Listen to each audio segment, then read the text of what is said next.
All right, let's get right into it. Opendoor is one of the ultimate battleground stocks right now. You've got a company fighting for its life in a really tough housing market, making a huge strategic pivot. But here's the twist. The founders are quietly placing tens of millions of dollars of their own money on the line. So that brings us to the million-dollar question for any investor looking at this stock.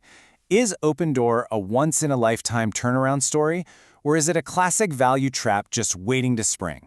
Well, in this explainer, we are going to dig deep into their latest 10Q filing to find out. We're going to break this down into three key pieces. First, we'll look at the brutal market they're dealing with. Second, we'll unpack the big strategic shift they're calling Opendoor 2.0. And third, and this is maybe the most important part, we're going to look at the huge bets that insiders are making on their own company. So let's start with that pivot. What exactly is management doing to steer the ship through this storm? You can read this right from their filing. This isn't just corporate jargon. They're telling you the old playbook is out the window. The new game is all about being flexible and data-driven. This isn't a company just hoping for the market to get better. They're actively changing how they operate to survive and maybe even thrive. And here is the first huge clue that something is up. The company just raised $41 million. Now, this wasn't some public offering to everyday investors. This was what's called a PIPE investment, a private investment in public equity. And who exactly wrote those checks? Well, that's the real story here. Look at this. The people putting up the cash were the insiders themselves. Co-founder Keith Rabovois, through his firm Kalsla Ventures, dropped in $35 million. And Eric Wu, the other co-founder and former CEO, put in another $5 million. I mean, let's be clear. When the guys who built the company from scratch are writing checks this big, that is one of the most powerful bullish signals you can possibly get. So what made this pivot and this cash infusion so necessary? Well, let's take a look at the absolute meat grinder of a market that Opendoor is trying to navigate. This one chart really says it all. As of the end of the quarter, a whopping 51% of Opendoor's inventory had been sitting on the market for over 4 months. That is more than double the rest of the market, which is at 23%. This aging inventory is like an anchor, dragging down their capital and their profits. And to be fair, this isn't just an Opendoor issue. The 10Q is really clear about this. The entire real estate industry is facing some serious macroeconomic headwinds. The Fed hikes rates, mortgage rates go through the roof, and suddenly nobody can afford to buy a house. Fewer buyers means every house, not just Opendoor's, sits on the market for longer. So it's this environment that really forced their hand. And that brings us to the very core of the bull case for the stock, this new strategy they're calling the Opendoor 2.0 playbook. Okay, so the old way of doing things was kind of like using a sledgehammer. They'd just apply high spreads, that's the gap between what they buy a house for and what they hope to sell it for, to pretty much every property. The new strategy is much more like a surgeon's scalpel.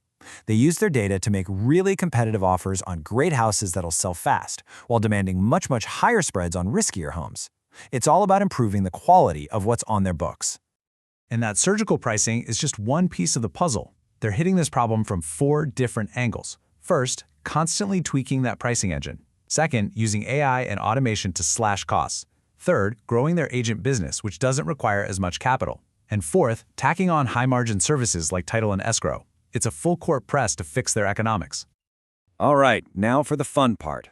Let's roll up our sleeves and really get into the weeds of the financial filing, because this is where you can find the details that make or break an investment. First things first, you have to understand how Opendoor actually pays for all these houses. They use these things called special purpose entities, or SPEs. The easiest way to think about them is as separate little corporate boxes. Each box is created for one reason and one reason only, to hold a specific group of houses and the specific debt that was used to buy them. Now, here's the absolutely critical detail. That debt, which is about $1.3 billion, is non-recourse to the main company. This is huge. It means if a particular box of houses goes bad, the lenders can only seize the houses inside that one box. They can't come after the parent company's cash pile. It's a financial firewall that quarantines the risk. The other big piece of their financing puzzle is convertible debt. Now, those 2026 notes? The stock would have to go to over $19 for those to matter, so we can ignore those for now. But the 2030 notes are a totally different story. The conversion price is super low, just $1.57. And the 10Q flags a really important update here. Because the stock price hit a certain level, these notes can now be converted whenever the bondholders want, and that means they just got reclassified as a current liability. That's definitely something to keep an eye on. Okay, but it's not all sunshine and roses. A good analysis means looking at the bear case too. And believe me, the 10Q is very upfront about the risks here. So, one big cloud that's been hanging over the company is a securities class action lawsuit. The good news, though, is that it looks like this is almost in the rearview mirror. They've reached a settlement, the court gave it a preliminary thumbs up in October, and the final hearing is coming up in January. The company says the settlement amount is covered by their insurance, so this particular headache should be going away soon. The filing also lays out the core business risks in plain English. Management straight up tells you, we've lost money in the past and we expect to keep losing money for a while. Their debt makes them really vulnerable if the economy gets worse, and there's a very real risk that if their cash flow dries up, they could default, and lenders could start foreclosing on their homes. The stakes are incredibly high. So, let's put it all together. When you weigh all the risks against the potential rewards, what's the big takeaway for an investor? For me, it all comes back to this. On one hand, you have a terrible market and some really serious operational challenges, no doubt about it. But on the other hand, you have a new, smarter strategy. And most importantly, you have the two people on Earth who know this company best, the co-founders, not just holding on, but doubling down and putting millions more of their own cash into the company at its darkest hour. And that leaves us with the real question going forward. You've got the new playbook, you've got the insiders buying in, but the proof is going to be in the numbers. So, what should you watch for? It's all about three things: contribution margin, which is the profit on each house, inventory velocity, or how fast they're flipping these homes, and finally, operating leverage, seeing if revenues can finally grow faster than costs. Those numbers will be the final verdict on whether this is a real turnaround or just a trap.